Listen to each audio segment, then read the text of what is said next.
Yo, what's up, guys? Welcome to episode 2. We want to thank everybody for listening, watching episode 1. We had a great time. Today's episode, we're going to go over some fun shit again. It's going to be super, super excited. You're probably wondering who the hell's sitting next to me. This is Underground S&M. Make sure you guys subscribe. Make sure you guys follow. Make sure you guys do all that shit you guys need to do. And we're gonna keep on pumping out fresh podcasts every single week. Am I right, Spidey? That's right, Steve. And I don't think I need any introduction. My spidey senses were tingling. And anybody call for a web slinger? I know somebody who. Oh yeah, we also got Erik. Erik's in the house today. We're gonna have some questions for him. Manny's in the house today. We're very excited. We're gonna be listening to some Dangerously Sleazy tongue twister, bro. All right, here we go. We're gonna jump right into it. Let's go.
That's incredible, Steve. Some would say that it's. Do you say I got AIDS, motherfucker? Marvelous. I say like I say I got AIDS, motherfucker, and that's no lie. I'm like a walk-in corpse. Kiss my ass goodbye. All right, so we want to introduce to the podcast Underground S&M, none other than he turned his camera on. Say what's up. We got Erik. I can't see it on this Gimp. end, so hopefully you can see me. We can see you. We man. can see you, man. How you guys doing today or tonight? How do you guys Chilling. feel Spider-Man? Yeah, just chilling, dude. What you sipping, man? What you sipping? No lie was. Nice. Very cool. You shouldn't be drinking, young man. You're a young man. You have the whole life ahead of you. So you guys just wrapped up an album. We premiered it last week. It was amazing. It sounded great. Manny, how was the experience for you? How was it going in? What was your mindset? What kind of sound did you want to bring to the table? And then were you happy with the final product? Just the raw sound. I wish, I wish I had a better amp than the one I have, but Yuli has a pretty nice setup.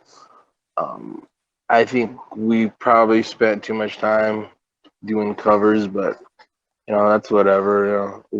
I would have rather done like more I'm getting more into vocals than wanted to like really hash that out as a band, because like I feel like we got the instrumental part down. It's just being a good band in the studio vocally is a huge deal.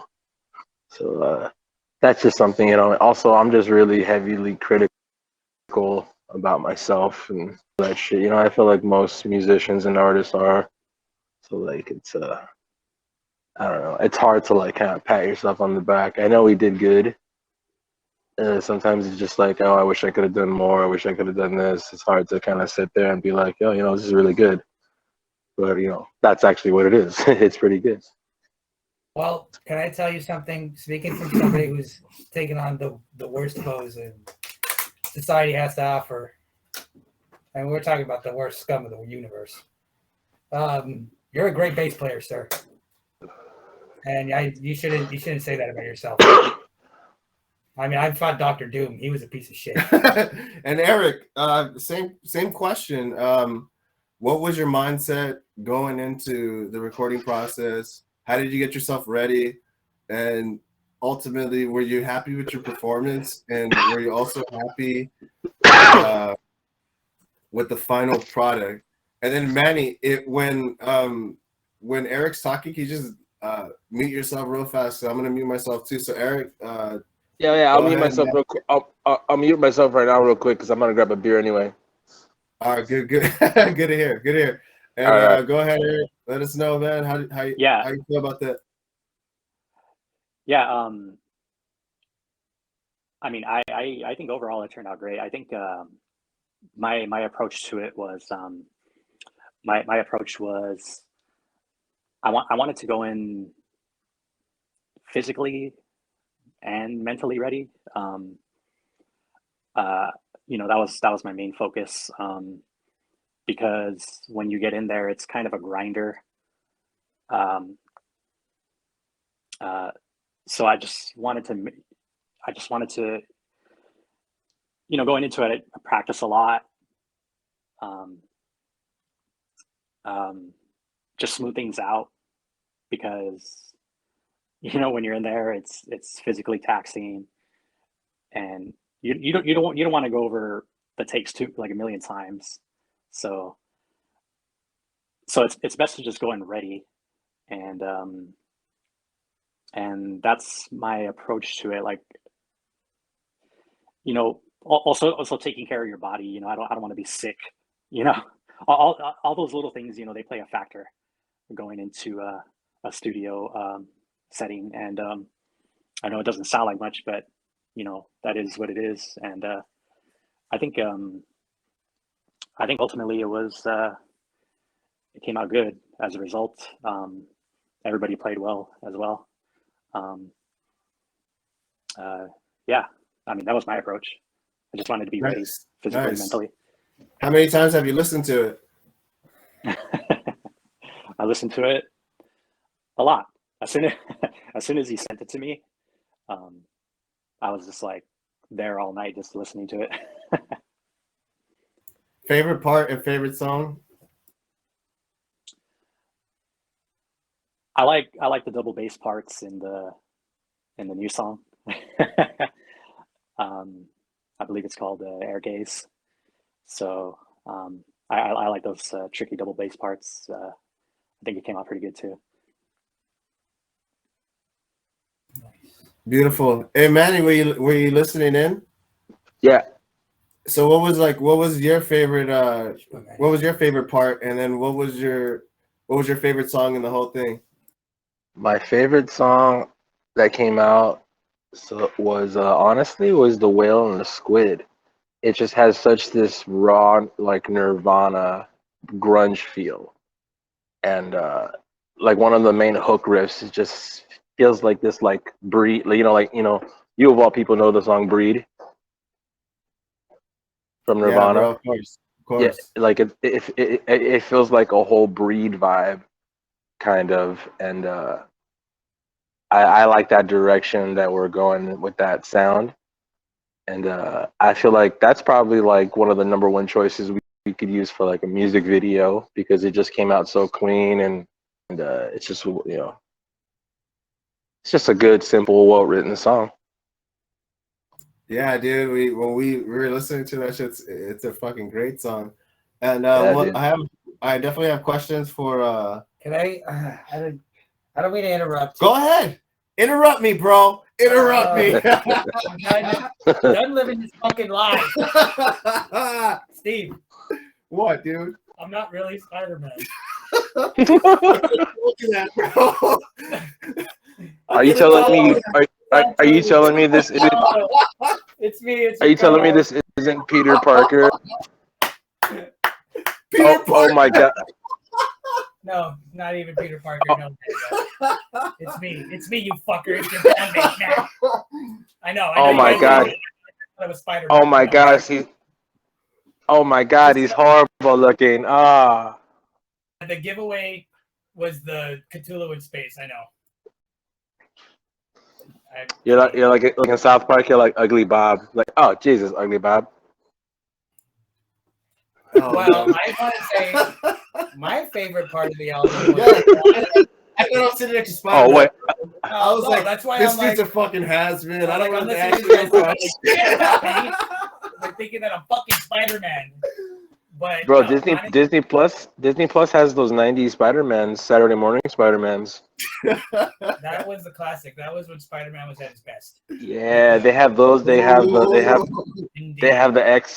X-Men and the Batman animated series. Those shits are fucking awesome.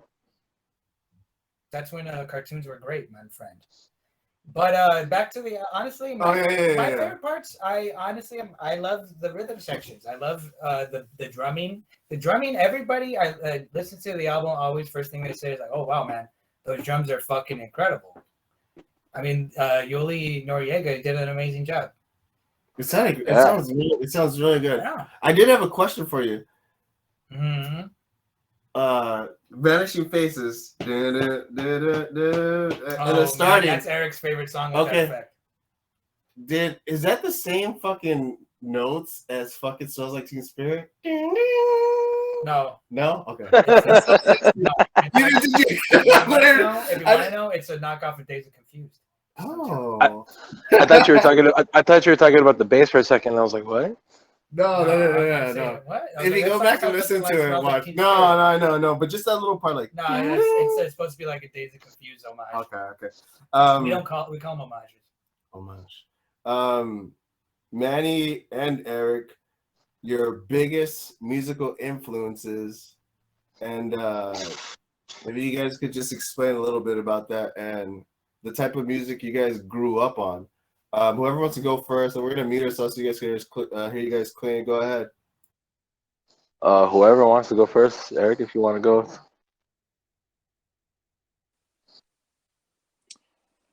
You see these people back here? That barely. What happened? Can you see it? The Beatles. The Beatles. Let's get in there. That's why I have them hanging up here. But as far as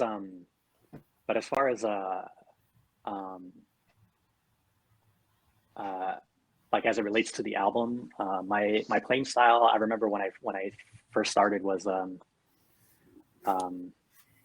the drummer for System of a Down.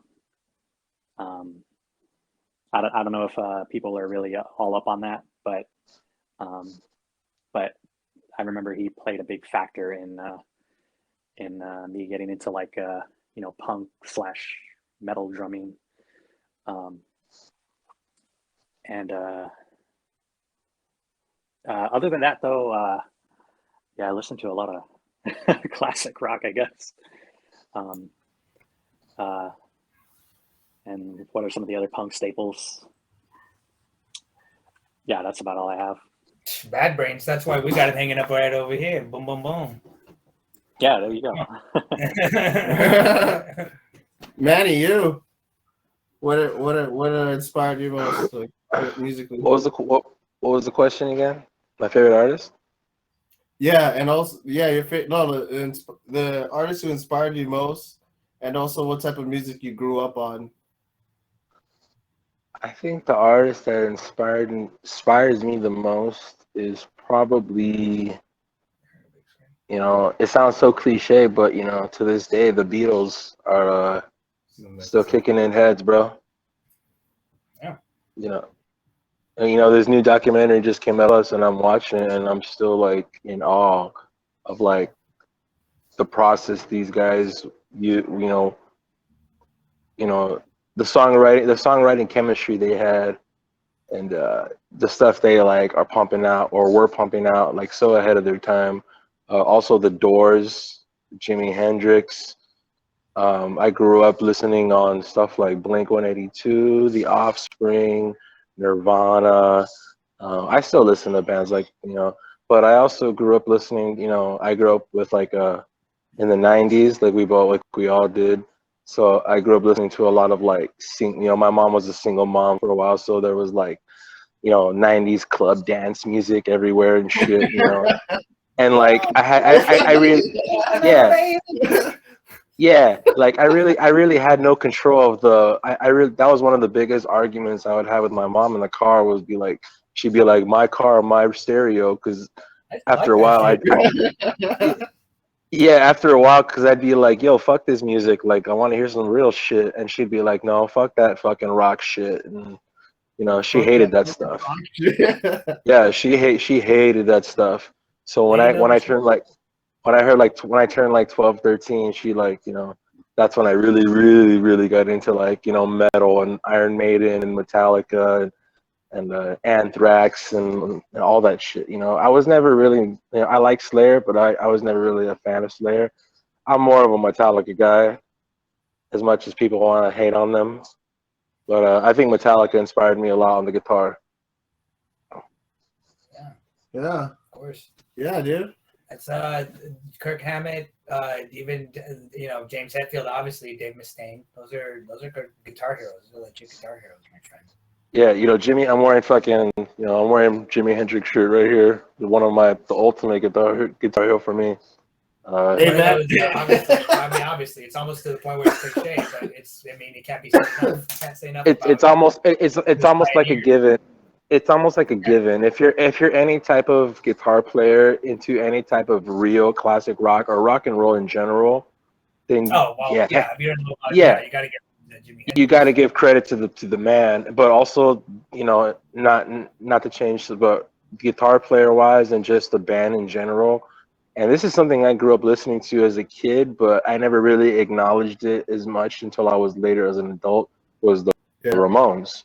Like the Ramones, like I listened to for like when I was a kid, but I never understood it and what the Ramones actually meant. The Ramones to me, besides the Beatles, are probably like the most the epitome of like rock and roll. Yeah, man. Well, I always used to have a debate with a friend at work where I would ask him, who do you think is the more iconic band, the Rolling Stones or the Ramones? Because I think the Beatles are one of those bands that they're like another echelon. That's like the Beatles. I don't know. They almost like you cannot compare them to anything. They're the you can't Beatles. touch it. Yeah, you can't touch them. Like, maybe what, Buddy Holly and the Crickets? But I'm talking about as far as like influencing people. Yeah. Because yeah.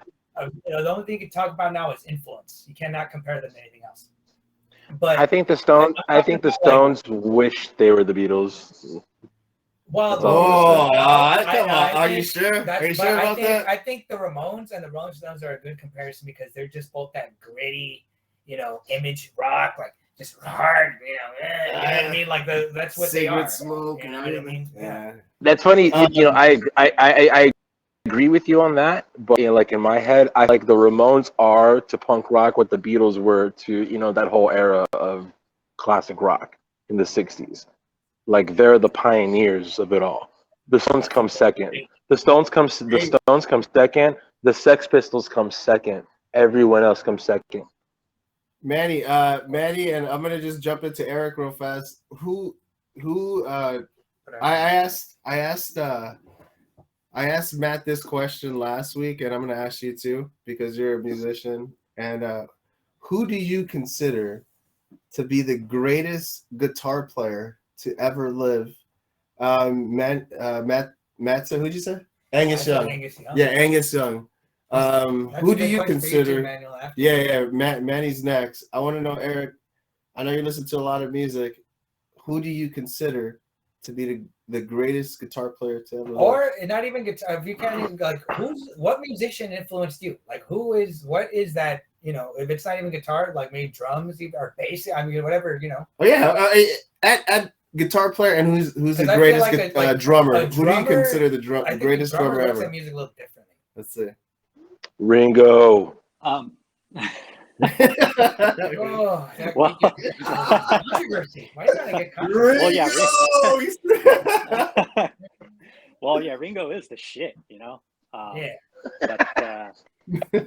But yeah, I think I brought it up a little earlier though. An influence for me, as far as actually playing music. I mentioned him earlier, the drummer of System of a Down, because that's around when I got my. That's when I got my. That's kind of like around the time when I got my first set, I believe, and I remember I wanted to play. I wanted to play like him, and I'm not sure how much I emulated him exactly because I didn't. So do you learn the song? I think your styles are completely different. But you do have well, I mean, I've done a lot more since, but but like back when I was first starting, that's who I wanted to. Right. That's who really got me going. I'm gonna put you on mute for a second. And as far as guitar playing, I don't know. I mean, who would that really be? Who do you consider? Just Clapton? Somebody who you consider. Think if you had a gun in your head, or choose one. Just one person. It could be anybody. I mean, I'm not extreme, but fuck. I mean, it's like the only thing you ask. I like one fucking question. Guitar play, motherfucker. Shit. I mean, I like Clapton. Yeah, definitely. Oh yeah. Yeah. It's not just because his name's Erik, is it? No, of course, yeah, Erik Clapton, yeah. He's the shit. Good choice. Yeah. Definitely great fucking choice. Great choice. Or yeah, that is true. What about like Brian Jones? Ooh. Brian Jones. I mean, the original rhythm guitar player of Rolling Stones, songwriter. Some would say underappreciated. Well, he's probably not like a. He gave the Stones their sound. Like,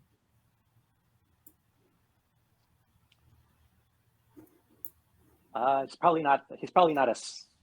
I mean, he's still amazing, but he's probably not as technical as like Hendrix. But or even Robbie Krieger for that matter. But the influence that he had on rock and roll. I mean, the Rolling Stones. That's Brian Jones' band. Yeah, there'd be no Rolling Stones without Brian Jones. Yeah, like he was the one that's like, let's be a blues band. Yeah, I mean, I like those two. I like Clapton, Brian Jones. I prefer the Beach Boys, the Beach Boys over Stones, to be honest, for me. Different sounds, but yeah. Definitely. And what about greatest guitar player who you consider? Besides the obvious Hendrix, for me, like I'm just gonna pick Hendrix as the number one for me. But besides him, I would go with Probably Tony Iommi. Oh shit. Excellent.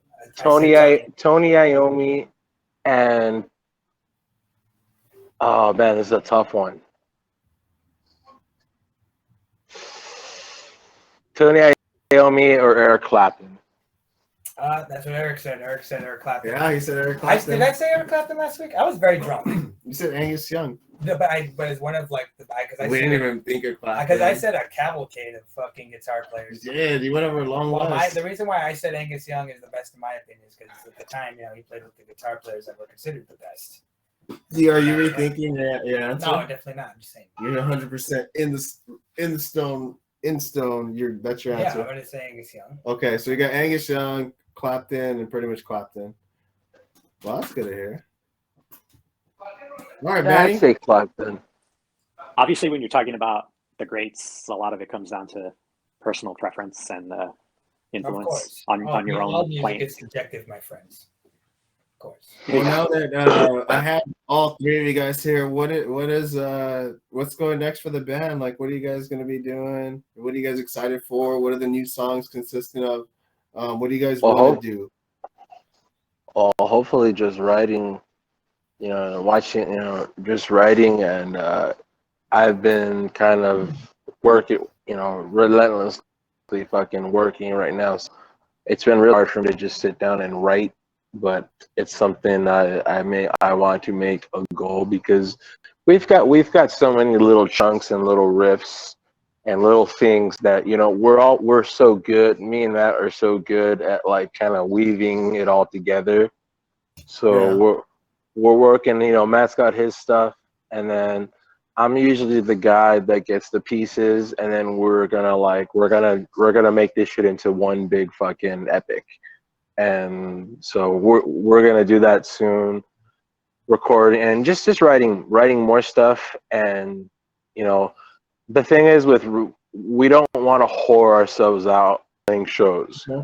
We want to pick and choose our shows correctly. Well, because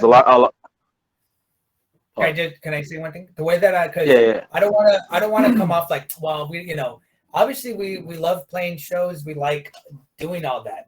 We love playing shows. But what we were talking about actually last night, and I think we're all kind of on the same page, was rather than worrying about chasing shows, doing that, I think we should just focus on crafts. Like, let's work on our music. Let's work on recording that music. Let's work on releasing it. And then, we have you have your show. Yeah. And we just do that. And I think that would work a lot better for everybody in terms of not having to have so much pressure. We just come to practice. We set recording dates and we just do that, right? I mean, that sounds and then like I was telling Matt, like I've been in contact with the guitar player for Los Creepers, and I know for a fact that's one of the bands that like Matt has been following since we were in fucking high school. So I want to set this fucking show up, and the guy actually messaged me back and wants to do something. So I'm gonna set this shit up, and they the guy actually, it's funny because he works security for the Offbeat, or he's like the doorman. So when we played there, he caught our set, and he was digging it. Yeah, he was digging it. So we're hoping to get something going, and like I said, we like Matt says, we like playing shows. Like, we all got money to make and shit to do in this post-COVID. Yeah, we all got money to make in this post-COVID fucking era. We all have fucking lives. Obviously, band is priority. I've been chasing this band, Steve-O, for me. Even when I was doing fucking Sleazy, I've been pumping this band up. You can ask anyone at one of my old shows that I've been pumping this band up for so long, because it's something that I just always believed in, and that I've always wanted to do, and that I don't fuck around with. This is my, we're what, 34, 35 years old, bro. We got no more time left. We got no more time left to be jerking ourselves around. I agree, bro. I mean, that's you know what? That's why like our priorities. We gotta have priorities, dude. And I think just record. We'll be happy with ourselves if we can just at the end of the day, like we can release our music, and you know we can. Yeah, just keep writing music, write music. Because you know, me and Matt send. Oh. Oh, there you go. Sorry, you got cut off there for a bit, big guy. Yeah, repeat yourself. Me and Matt. Oh, I said me and Matt, we fucking, you know, we send each other riffs through phones and texts and stuff. Good. So you know, I'll send him something and he'll send me something, or I'll send something to Erik, and you know, that's how kind of we operate. And eventually, it all works out. When like, you know, what's crazy? You know, it's weird because. There he goes. There he goes again. There he goes again. Erik, you want Smoker, dick writer. Yeah. But watching this fucking documentary. You got cut off again. Oh, sorry, not to be a big. Can you hear me? Can you hear me, Father? Can you hear? We're gonna go to Erik real quick, Manuel. Erik, can you answer that question? I'll repeat it. It was going forward. Like, what do you where do you see you guys going forward, and where do you want to be going forward? Well, considering the tracks we just recorded, hopefully that can propel us to Japan. You know, the right direction, whichever that may be. You know, the right direction. We'll see what that is, but I think the recordings hold a lot of weight, and and I mean, there's a lot of substance there, so I think, yeah, like they were saying, I think songwriting does take a lot of precedence, because yeah, shows are fantastic. Like I always love doing shows, but sometimes you could only reach a certain point with them. So with the substance of the recordings, maybe we could do more recordings, and then, you know, hopefully those propel us in the right direction. And we're going to do more recordings. That's going to happen. We're going to do more recordings. We will do more recordings. Like he's saying, we want to get into the fact we want to sell out and make that money. I think that's what everybody wants to do, bro. We do these things not because they're easy. We do them because they had. Well, I just feel like the more we record, the better we're gonna develop as songwriters, and the more we're gonna, and you know, the live. We've always been a good live band. You know, we just gotta keep writing songs. And let me just say another thing, because I think a lot of people with bands can relate to this kind of shit. It's getting over a lot of like the stupid ass things that don't fucking matter, like being able to work with like your bandmates, being able to understand where everybody's coming from, where things that a lot of times you have misunderstandings, but as long as you remember, you know, your brothers, your song brothers, number one is that you love the music, you love each other, you love your friendship, and you guys love the music, and that's all that should fucking matter. And the music will come as it has been. Actually, we have about between us, me and Manuel have about 5 new songs ready to go in the oven, ready to record, if we're being serious about it. Okay. So that's why it's like Matt.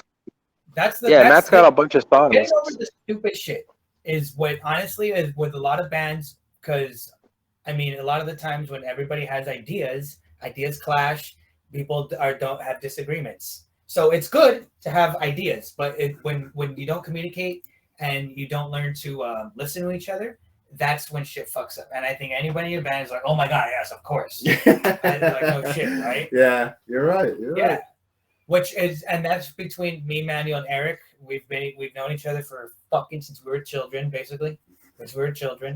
And we know how to deal with each other. And that's especially me and Manuel, who can have some of the worst fucking fights. Oh, can we hear one? Can we hear one, please? One. Give me one. One, just one. All right, 2 or 3. Give me, dude, we gotta fill fucking some time. It depends on what day you come, bro. You'll get like 10. But we can start adding up to those fucking stories real quick. That's what I'm saying, dude. It's like, but being able to understand that, dude, Manuel's my bro. I mean, Yeah, I'm of course, here today. yeah. I don't give a fuck. That's He doesn't true. give a fuck. Erik's my brother.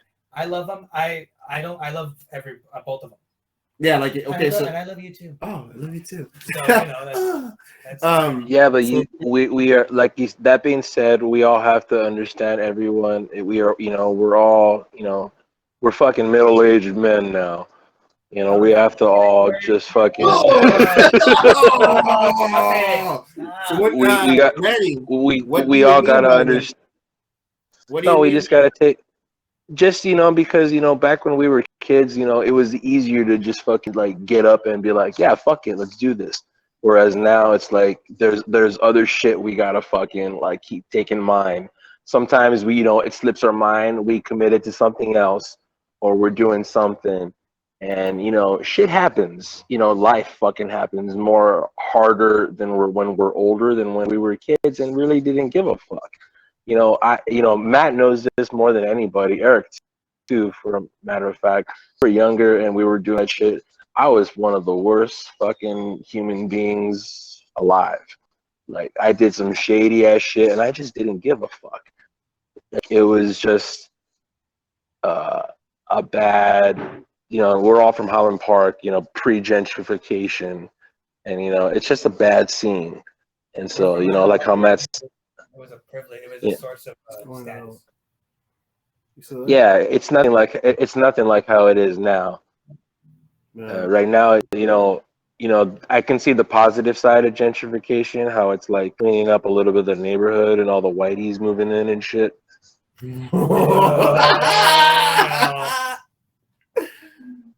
Manny.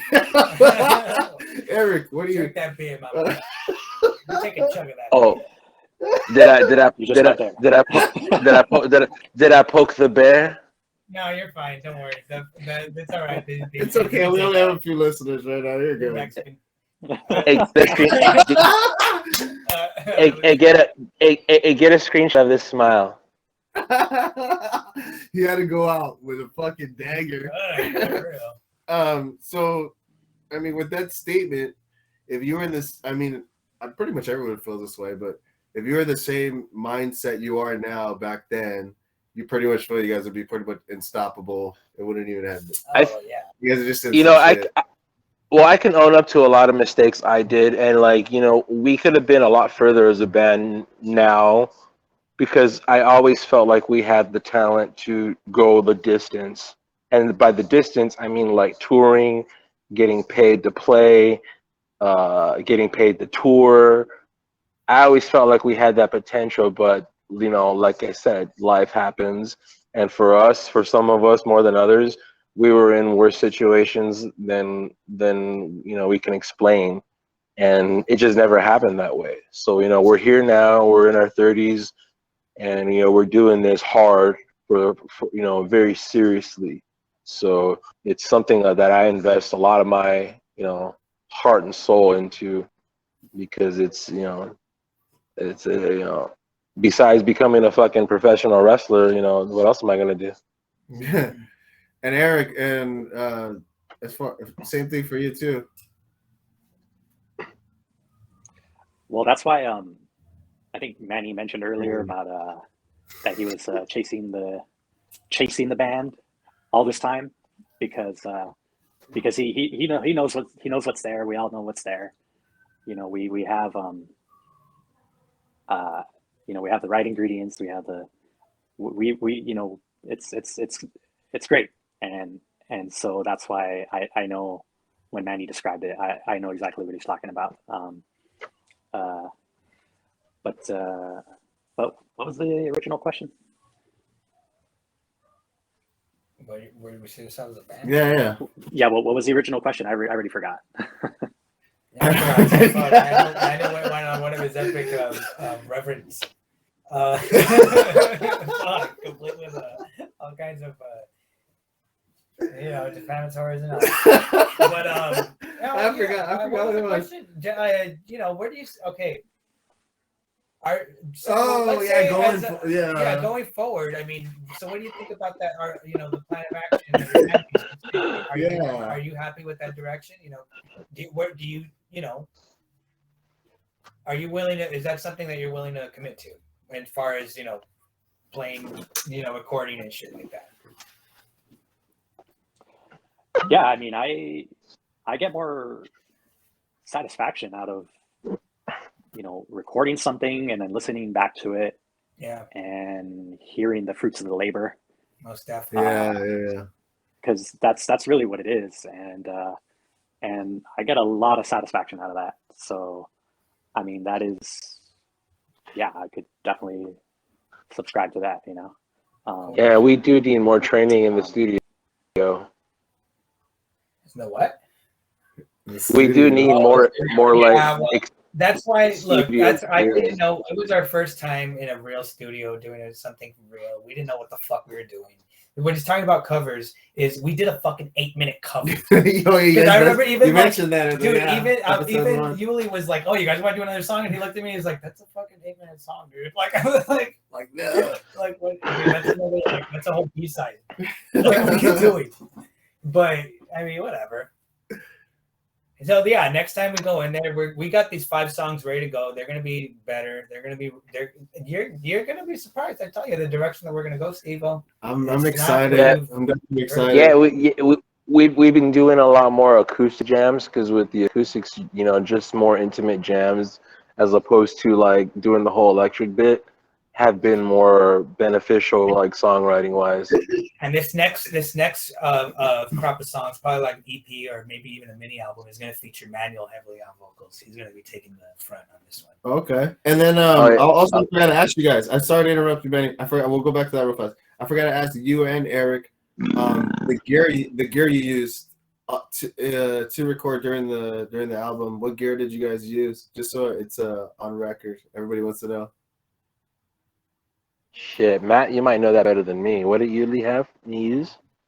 I just think he used an Ampeg, bro. I don't even remember what kind of amp. Manuel just used like an Ampeg, fucking turned up the juice, the distortion, and and the Fender and Fender P bass. Oh, P bass. Okay. His pickups are the 1/4 pound Seymour Duncan. It's a P bass standard. Okay. You're gonna. Erik, did you take your kit in? Yeah, Matt souped it up. That's nice. Yeah, Erik, you can go into detail about your drum set, your kit, and everything like that. Yeah, what did you use, man? What was the gear you were using? Yeah, we had it was a vintage drum set that I've had for a few years now.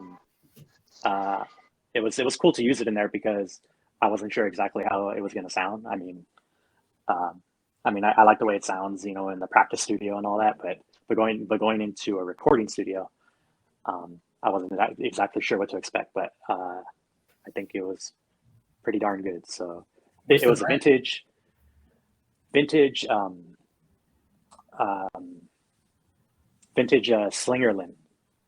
Slingerland vintage drum set. What year was it? It was like 1970. Yeah, I think it's a Radio King. Yeah, it's a Radio King, like 1964 Slingerland. Yeah. It's somewhere like between like 74, 76 model. Oh, it's not. I thought it was the 60s. Okay. Yeah, but I think it's definitely a Radio King. It's well, I mean that's what the owner mentioned. I think early mid 70s, if I recall correctly. Yeah. So I think it sounded pretty good in there in the recording studio. So nice. It was a vintage drum set. Yeah. Nice. Very cool, man. Hey, I'll ask you the same question I asked Matt. Have you seen the Squid Games? No, I haven't. Oh, damn, where's Manny? Manny I have not. Out. Oh, Manny needs to come back. He's probably done. I've been well, right now I've been knee deep in the Beatles documentary. So. Oh, okay. How's that going? Yeah. You like it? That's that thing is long as hell. It's like 2 hours each episode, and they're releasing an episode each day. It's a little hard to keep up, but it's fucking amazing though. Where are you at now, Manuel? What are you doing?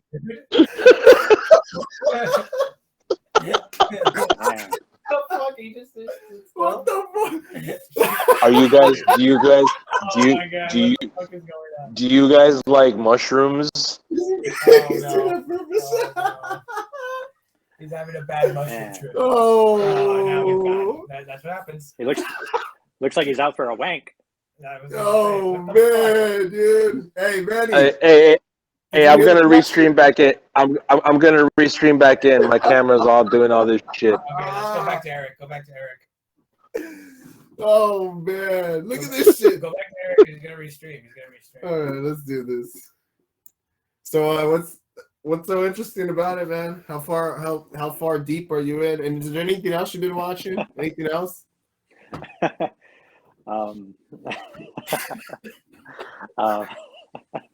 Where the hell did he go? I know. That's good gold, dude. That's fucking gold, dude. Have you guys watched any of it? I'm sure you have, right? I haven't seen it. I went in I a haven't whole rant. The Beatles one? Right? I was drunk. Yeah. He said it's a. I don't want to repeat it, I but went in a whole he drunk said why he doesn't watch that provider. I guess you'd say. rant. Refer to the last episode. Yeah. Hey, Oh, well, all right. Well, I mean, at some point, if you can, watch it. It's fucking never before seen footage. It's fantastic. Yeah. Speaking of which, that Beatles doc is what kind of. I mean, I don't want to sound pretentious. Obviously, we're nothing like the goddamn Beatles, but that's what kind of inspired me to do. Like, dude, let's just be like a studio band.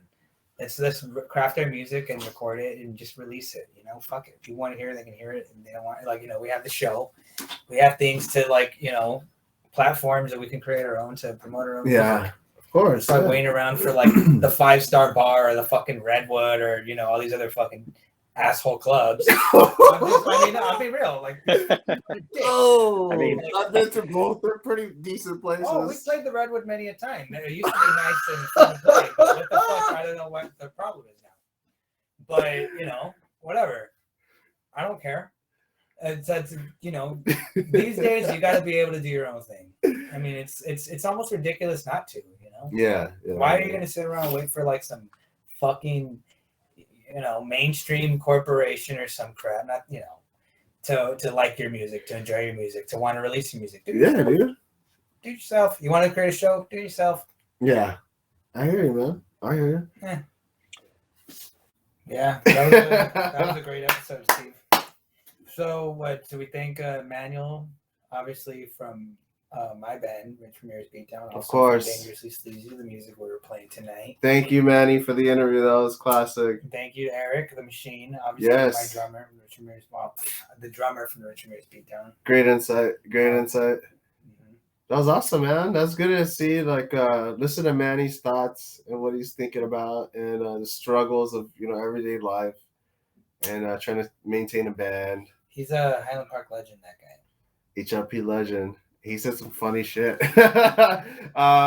So we're excited for next week as well. Who do we got coming on next? We have my friend David Warpath.